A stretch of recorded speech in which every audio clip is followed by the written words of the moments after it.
Welcome to English Story Cafe. Today, we will explore Speak English Like a Pro. Imagine stepping into a world where every word you speak connects you to millions of people, a world where boundaries blur and opportunities abound. That world is powered by the English language. For so many of us, learning English isn't just about vocabulary and grammar, it's about opening a new door to life. It's about communication, culture, and career. And it's an incredible, often challenging, but ultimately rewarding journey. When we talk about speaking English like a pro, we are not necessarily talking about having a perfect, unaccented, textbook-style fluency. We are talking about having the confidence and the capability to express your thoughts clearly, persuasively, and naturally, no matter the context. It's about being effective. Let's begin at the beginning with the mindset. The biggest hurdle in achieving this pro level is often psychological. It's the fear of making a mistake. It's the constant self-correction happening in your mind while you're trying to speak. This internal editor is your enemy. Think of it this way. A professional athlete doesn't stop playing just because they miss a shot. They learn from it and they keep going. You must adopt the same resilience. Give yourself permission to make mistakes. Mistakes are simply evidence that you are trying, that you are pushing the boundaries of your current knowledge. They're not failures, they are data points. The second critical element is immersion. You might be learning English in a non-English speaking country, and you might think full immersion is impossible, but that's not true. You can create your own English ecosystem. Change the language settings on your phone and computer. Start listening to English podcasts and audiobooks, even when you are doing chores or exercising. It doesn't have to be intensive study time. It has to be pervasive exposure time. Let English wash over you. Let the rhythm and the flow of the language become a constant background hum in your life. This leads us directly to the power of listening. True fluency is not just about output, it's about input. When you listen actively, you're not just hearing words, you're absorbing structures, intonation, and common phrases. Listen to how native speakers connect their words. Notice where they place the stress in a sentence to convey meaning. For example, consider the difference when you stress the word I versus the word never in the sentence, I never said she stole my money. The emphasis changes the entire meaning. This is what separates functional English from fluent natural English. Now let's talk about the practical mechanics of speaking. Many learners focus too much on learning individual words. While vocabulary is important, what you really need are chunks of language, or what linguists call lexical bundles. These are groups of words that frequently occur together, like by the way, it goes without saying, or at the end of the day. When you learn these chunks, you don't have to construct sentences word by word. You can pull out a ready-made phrase. This drastically reduces the cognitive load and allows you to speak much more quickly and smoothly. Start collecting these phrases like treasures.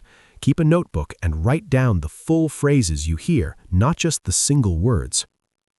A game changer for speaking like a pro is focusing on pronunciation. And I'm not talking about eliminating your accent, which is part of your identity and often quite charming. I'm talking about clarity. Two key areas to focus on are the tricky sounds that don't exist in your native language and the concept of connected speech. The sounds. Many learners struggle with the TH sound, or the difference between the L in light and the L in tall. Take the time to practice these sounds in isolation. Use minimal pairs, words that differ by only one sound, like ship and sheep, or live and leave. Articulate them deliberately until they become second nature. The connected speech. This is where the magic of natural, fast English happens. In casual conversation, native speakers don't pronounce every word separately. They link words together. For example, what are you going to do sounds more like what you're gonna do. The words going to reduce to gonna, want to reduce to wanna. Learning these reductions and linking sounds, such as the way a consonant at the end of one word flows into a vowel at the beginning of the next, will make your speech sound incredibly more natural and allow you to keep pace in a conversation.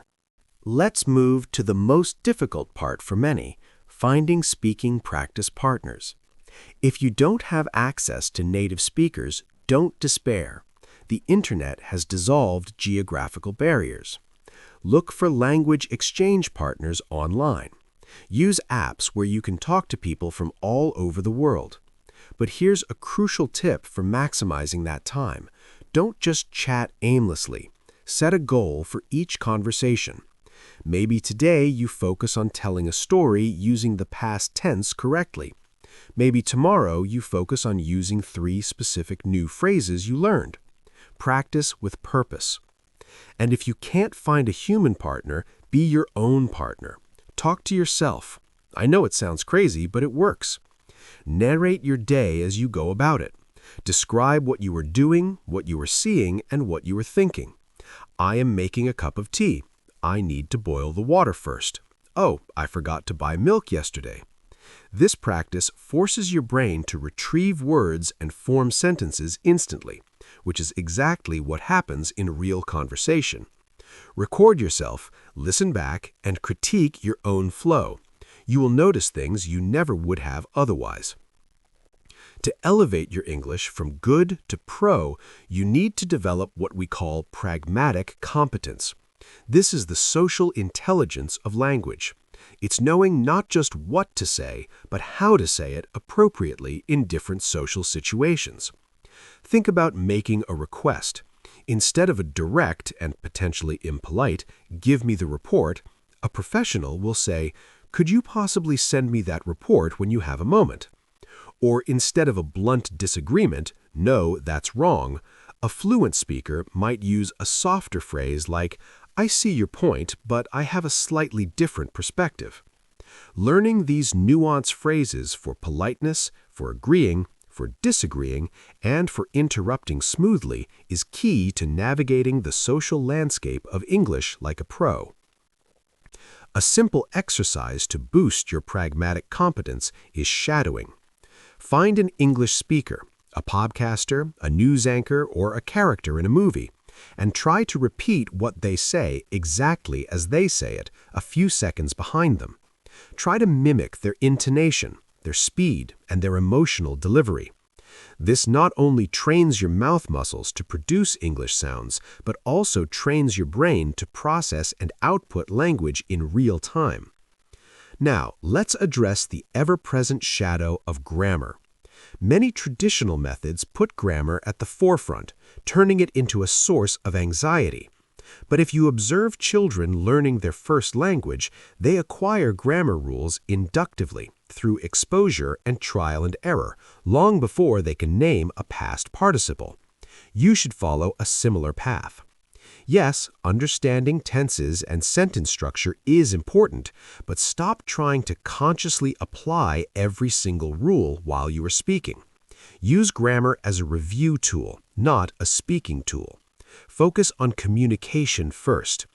If you make a tense mistake but everyone understands your meaning, that's a win. Later, you can go back and see how you can polish it. Fluency is prioritized over absolute grammatical correctness in the heat of the moment.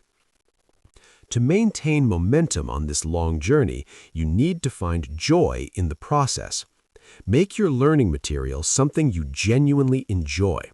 If you love science fiction, read English science fiction novels. If you are passionate about cooking, watch English cooking shows and follow English recipes.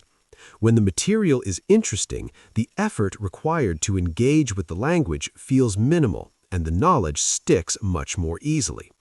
The learning process should be an adventure, not a chore. The final piece of advice for speaking English like a pro is to define your own finish line. For a student, pro might mean passing an exam with a high score. For a professional, it might mean leading a meeting confidently. For a traveler, it might mean being able to connect deeply with locals. Understand why you are learning and let that purpose fuel your daily effort. The goal isn't to sound like someone else. The goal is to sound like the best possible, most articulate, and most confident you in English. It takes consistent, deliberate effort. It takes courage to step out of your comfort zone.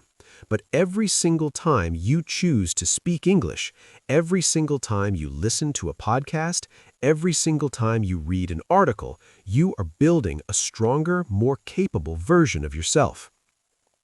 So cast aside the fear of imperfection. Embrace the stumbles and the missteps. Speak often, listen deeply, and focus on communicating your genuine thoughts and feelings. That genuine communication delivered with